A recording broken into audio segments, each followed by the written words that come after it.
Acid ভর্তি tanker উল্টে বিপত্তি। দুর্গাপুরে জাতীয় সড়কে দুর্ঘটনা, ডিভাইডারে ধাক্কা মেরে উল্টে যায় অ্যাসিড ভর্তি ট্যাঙ্কার।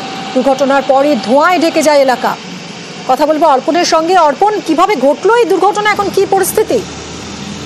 দেখো, একেবারে দুর্গাপুরের যে মুচিপাড়া মোড় রয়েছে 19 নম্বর জাতীয় সড়কের উপর, সেখানে কিন্তু একটি অ্যাসিড ভর্তি ট্যাঙ্কার একেবারেই কিন্তু নিয়ন্ত্রণ হারিয়ে প্রথমে ডিভাইডারে ধাক্কা মারে, এরপরে সেই গাড়িটি জাতীয় সড়কের উপরেই উল্টে যায় এবং এই হাইড্রোক্লোরিক ট্যাঙ্কার ভর্তি গাড়ি উল্টেই কিন্তু মূলত বিপত্তির কারণ।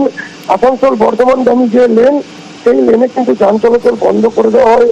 কারণ যেটা জানা যাচ্ছে যে এই যে হাইড্রোক্লোরিক অ্যাসিড, এর কিন্তু ধোঁয়ায় কিন্তু গোটা এলাকা একেবারে ভর্তি হয়ে গেছে এবং সেখানে কিন্তু দমকলের বাহিনীর পাশাপাশি কিন্তু পুলিশকে খবর দেওয়া হয়। প্রায় 8 ঘন্টার প্রচেষ্টায় কিন্তু এই গাড়িটিকে উদ্ধার করে দমকল এবং পুলিশ। ধন্যবাদ অর্পণ। হাইড্রোক্লোরিক অ্যাসিড ভর্তি একটা ট্যাঙ্কার একটা র্যাপিড লিকেজ ছিল, তো আমরা তখন থেকে ওটাকে ডিসপাস করছি, ওয়াটার স্প্রে করে কন্টিনিউয়াস ওয়াটার স্প্রে করে এটাকে কন্ট্রোলে রেখে। প্রধান শিক্ষক তৃণমূল বিধায়ক, সেই স্কুলে কন্যাশ্রী বঞ্চনার অভিযোগ। স্কুল কর্তৃপক্ষের ভুলে কন্যাশ্রীর টাকা পাচ্ছেন না পড়ুয়া, এই নিয়ে কলকাতা হাইকোর্টে দায়ের হয়েছে মামলা। বিধায়কের স্কুলে কন্যাশ্রী বঞ্চনার অভিযোগ ঘিরে তরজা তুঙ্গে। কন্যাশ্রী রাজ্য সরকারের প্রকল্প। এই প্রকল্পে মেয়েদের লেখাপড়ায় উৎসাহ দিতে আর্থিক সাহায্য করা হয়। পূর্ব মেদিনীপুরের এগরায় এই প্রকল্পে বঞ্চনার অভিযোগ। এখানকার পানিপারুলের বাসিন্দা রিয়া জানা গত বছর উচ্চ মাধ্যমিক পাশ করেন, তারপর কন্যাশ্রীর 25,000 টাকা পাননি। সরকারের রেকর্ডে তাকে বিবাহিত দেখিয়েছে স্কুল কর্তৃপক্ষ, তাই কন্যাশ্রীর টাকা মেলেনি বলে অভিযোগ। কন্যাশ্রী আমি পাইনি, K1 পেয়েছিলাম এবং K2 পাইনি। স্কুল থেকে কলেজে ট্রান্সফার করেনি, তাই সেখানে ম্যারিট দেখানো হয়েছে এবং এই 25,000 টাকা আমি বঞ্চিত হয়েছি এবং স্কুল পানিপুর মুক্তেশ্বর হাই স্কুলের মাস্টার এই ভুল করেছেন। এগরার পানিপারুল মুক্তেশ্বর উচ্চ বিদ্যালয়ের ছাত্রী ছিলেন রিয়া। এই স্কুলের প্রধান শিক্ষক তরুণ কুমার মাইতি, তিনি এগরার তৃণমূল বিধায়ক। তার স্কুলের পড়ুয়াই কন্যাশ্রীর টাকা পাননি। এ নিয়ে একাধিক সরকারি দপ্তরে ঘুরেও সুরাহা হয়নি বলে অভিযোগ। শেষমেশ কলকাতা হাইকোর্টে মামলা দায়ের করে রিয়ার পরিবার। আমার মেয়েকে ম্যারিট দেখানো হয়েছে, দিয়ে রিজেক্ট করে দেওয়া হয়েছে। তো তারপরে আমি এসে স্কুলে যোগাযোগ করি যে স্যার এরকম করলেন কেন। তখন বললেন যে ঠিক আছে, সেটা আমরা দেখছি। এই দেখছি বলে আজকে আমাকে অনেক দিন ঘুরিয়েছে। তারপরে আমি ডিএম অফিসে যাই, বিকাশ ভবনেও জানিয়েছিলাম আমার এই সমস্যা মেয়ের। হাইকোর্টে আমি যেহেতু আবেদন করেছি যাতে ওনারা একটা আমার সুব্যবস্থা করে দেন। ব্যাপারটা হচ্ছে যারা ক্লার্করা কাজ করেন স্বাভাবিকভাবে তারা কম্পিউটারে কাজ করতে গিয়ে একটা মিস্টেক করেছেন, এরোনিয়াস, তিনিও সেটা স্বীকার করেছেন। তিনি পাওয়ার জন্যে মহামান্য আদালতে গিয়েছেন। আদালত যদি ভার্ডিক্ট দেয় তাহলে নিশ্চিতভাবে তারা সেটা পাবে। তারা না পাক এটা আমরা চাইছি না। চাইলে ওটাই হেড স্যার করতে পারতেন, কিন্তু এটা ইচ্ছাকৃতভাবেই করেননি। যার এটা বাতিল হয়েছে উনি রাজনৈতিকভাবে আমাদের ভারতীয় জনতা পার্টির সাথে ওনারা যুক্ত, মানে জেনে শুনে যেন যে তারা না পেতে পারে সেই জন্য একে বঞ্চিত করা হয়েছে। প্রত্যেক ছাত্রীকেই আমরা পাইয়ে দিই, আমরা সেখানে কখনো বিজেপি তৃণমূল দেখি না।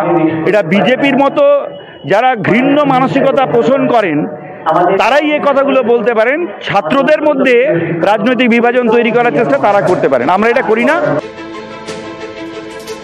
এগরা থেকে পঙ্কজ দাশরথী, নিউজ 18 বাংলা।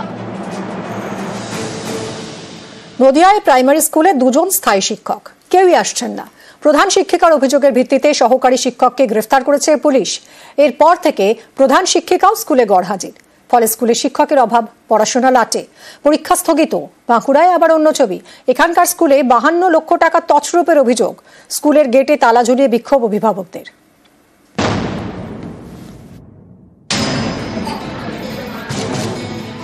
স্কুলে পরীক্ষা, ক্লাসে হাজির পড়ুয়ারা, কিন্তু স্কুলে শিক্ষক নেই। 2 জন স্থায়ী শিক্ষকের একজনও নেই। চুক্তিভিত্তিক পার্শ্ব শিক্ষক 3 জন, এসেছেন একজন। এই পরিস্থিতিতে সোমবারের পরীক্ষা বন্ধ। নদিয়ার সরকারি প্রাইমারি স্কুলের ঘটনা। স্কুলে ক্লাস হচ্ছে না। কেন? কোনো স্যার আসেনি, তার জন্য ক্লাস হচ্ছে না। নদিয়ার চাপড়া এখানকার পিঁপড়াগাছি পঞ্চায়েত এলাকায় দুধখোলা প্রাইমারি স্কুল। পড়ুয়া 96 জন, স্থায়ী শিক্ষক 2 জন, চুক্তিভিত্তিক পার্শ্ব শিক্ষক 3 জন। সম্প্রতি এই স্কুলের প্রধান শিক্ষিকা এবং সহকারী শিক্ষকের মধ্যে ঝামেলা বাধে। চাপড়া থানায় অভিযোগ জানান প্রধান শিক্ষিকা। গ্রেপ্তার করা হয় সহকারী শিক্ষককে। এরপর থেকে প্রধান শিক্ষিকাও স্কুলে গরহাজির। তিনি বদলির আবেদন করেছেন। এই গোলমালের মধ্যে স্কুলের বড় ভরসা 3 জন পার্শ্ব শিক্ষক। তাদের মধ্যে 2 জন আন্দোলনে, বেতন বৃদ্ধির দাবিতে। সোমবার স্কুলে উপস্থিত হন 1 জন মাত্র পার্শ্ব শিক্ষক। তিনি একা কিভাবে 96 জন পড়ুয়ার পরীক্ষা নেবেন? তাই সোমবার পরীক্ষাই হয়নি। ফিরে যেতে হয় পড়ুয়াদের।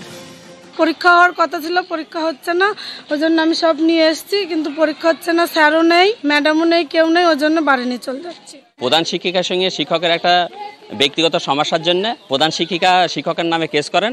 শিক্ষককে পুলিশ অ্যারেস্ট করে নিয়ে যায়। ইতিমধ্যে ডিআই সাহেব প্রধান শিক্ষিকা মহাশয়কে অন্য স্কুলে ট্রান্সফার করেছে। এই মুহূর্তে আমাদের স্কুলে কোনো স্থায়ী শিক্ষক নেই, ফলে শিক্ষকের প্রচুর ঘাটতি আছে। হেড টিচার যিনি ছিলেন, গ্রামবাসীদের একটা মাস পিটিশন ছিল, উনি ওইখানে যেন আর যান, গেলে পরে সমস্যাটা বেড়ে যাবে। তা আমরা তখন এসআই এর সঙ্গে বসে আলোচনা করে নিয়েছিলাম যে ইমিডিয়েট আমরা পার্শ্ববর্তী স্কুলের হেডমাস্টার মশাইকে ওইখানটাতে যাতে আমরা পাঠাতে পারি। 2-1 দিনের মধ্যে কি সমস্যা সমাধান হবে বলে আশা করা যায়? হ্যাঁ, একদম। আমি তারপরে পার্মানেন্টলি সমস্যাটা আমরা হয়তো 1 সপ্তাহের মধ্যে মিটিয়ে দেবো।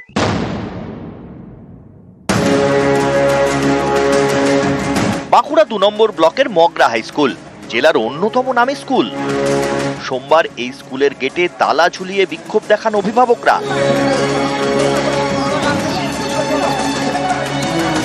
অভিভাবকদের দাবি, স্কুলের উন্নয়নে 52 লক্ষ টাকা বরাদ্দ করে শিক্ষা দপ্তর।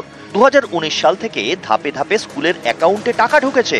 অভিযোগ, সরকারের টাকায় স্কুলের কোনো কাজ হয়নি। টাকা ঢুকেছে প্রধান শিক্ষক মুকেশ পাত্র এবং স্কুলের পরিচালন সমিতির সভাপতি বুদ্ধদেব শর্মার পকেটে। এই অভিযোগে গত 19 মার্চ স্কুলে বিক্ষোভ দেখান অভিভাবকরা। এরপর থেকে স্কুলে গরহাজির প্রধান শিক্ষক। ঘটনার 1 মাস পর আবারও স্কুলে বিক্ষোভ অভিভাবকদের। সোমবার পুলিশকে গিয়ে পরিস্থিতি সামাল দিতে হয়। তারপর স্কুল চালু হয়।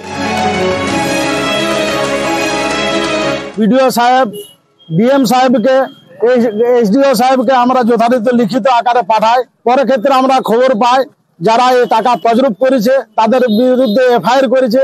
আমরা খবর নিই যে এফআইআর হয়েছে, তাহলে ওরা তো নিশ্চয়ই অ্যারেস্ট হবে। আমরা যথারীতি দেখছি তারা দিনে দুপুরে গোটা এলাকায় ঘুরে বলছে, অথচ তারা অ্যারেস্ট হচ্ছে না। আমরা যখন যথারীতি 10টা 30 থেকে 35-এর মধ্যে ঢুকছে মাস্টারমশাই, তখন দেখছি গেটে তালা। অভিভাবক একটা ফেস্টুন বাইরে টাঙানো ছিল মনে হয়, আর পুলিশও এসেছেন। ওনারা আমার এখানে জানতে চেয়েছিলেন ওই টাকাটা অ্যাকাউন্টে ঢুকেছে কিনা। আমি বললাম যে আইও বলেছেন টাকা ঢুকেছে, আমি কিন্তু এখনো লিখিত কোনো তথ্য পাইনি। নদিয়া থেকে সমীর রুদ্র এবং বাঁকুড়া থেকে প্রিয়ব্রত গোস্বামী, নিউজ 18 বাংলা।